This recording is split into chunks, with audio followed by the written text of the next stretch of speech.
Gold in Turkish lira looks really good. Gold in just about every currency other than the dollar is at its all-time high. And it's getting pretty close to itself in the dollar as being the all-time high as well.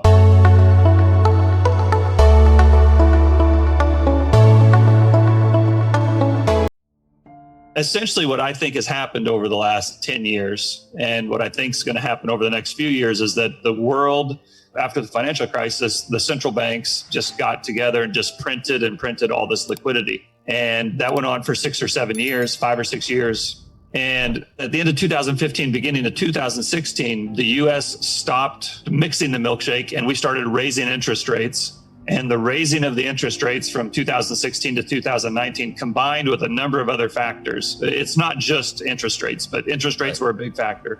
And the fact that our interest rates, while they've come down a lot, are still higher than Japan and Europe, who have negative rates. That, along with these other factors of having the global reserve currency system, having the dollar payment system, having the largest US military, having the deepest capital markets, all of that stuff acts as a straw which sucks up all the liquidity that the world is printing. At the end of the day, whether you like the dollar or whether you hate the dollar, whether you think it's a good currency or a horrible currency, the fact of the matter is it is the currency which the world runs on. Right.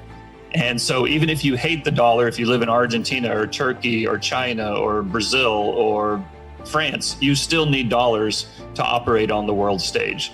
Now, I think there's a lot of people who would like to change that, but as of right now, they haven't. And I think the efforts that they have made to do so are too little too late. And that's kind of what's setting up this whole dollar milkshake theory. If they're printing so many dollars, why doesn't gold why don't people just rush to gold? Right. And I think that's the question you were asking, this question I'm asking myself, is if there's so many fiat or I call it fake dollars, why doesn't gold go through the roof? Right? Yeah. Again, I think it depends on where you're at and what currency you're denominated in. Like gold in Argentinian pesos looks really good right now. Right. Gold in Turkish lira looks really good. Gold in just about every currency other than the dollar is at its all-time high. And it's getting pretty close to itself in the dollar as being the all-time high as well. Still a couple $100 away. But, in many ways, people think of the gold and the dollar as enemies or the antithesis of each other. I do think that we'll get into a period where they rise together, but I think ultimately gold will win the battle.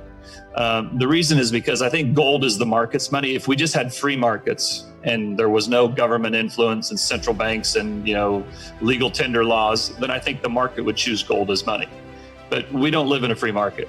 We may want to, but we don't. And because of the governments of the world, and not just US, don't want a gold standard because they like to be able to spend more than they earn. Politicians get elected by making promises. And so I don't think the governments of the world want to go back to a gold standard. I think the market might force it on them, but they will fight it. And in that fight, I think that's where gold gets kind of tampered down from time to time.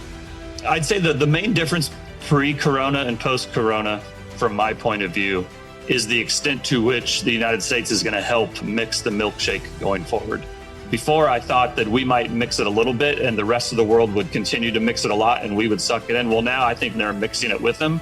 But I still think for a number of reasons, the US is going to be the primary recipient of sucking in all that milkshake, all that liquidity that the rest of the world is, and that we are now printing, or the liquidity that we're putting into the market. So the world's printing money, but that's going to flow to the US is what you're saying. Exactly. And as that capital comes into the US, I don't just think it sits in cash. I think it gets put into places that yield a little bit more than cash. Maybe it goes into Coca-Cola, maybe it goes into IBM, maybe it goes into Electronic Arts or Microsoft, some of these companies that have some growth potential that maybe pay a dividend.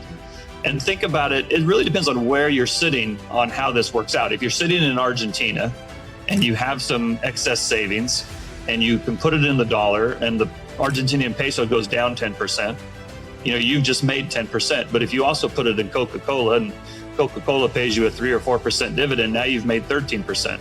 And if Coca-Cola happens to go up 6%, now you've made 20%. So now you don't get that same thing if you're in the United States because the dollar is your currency.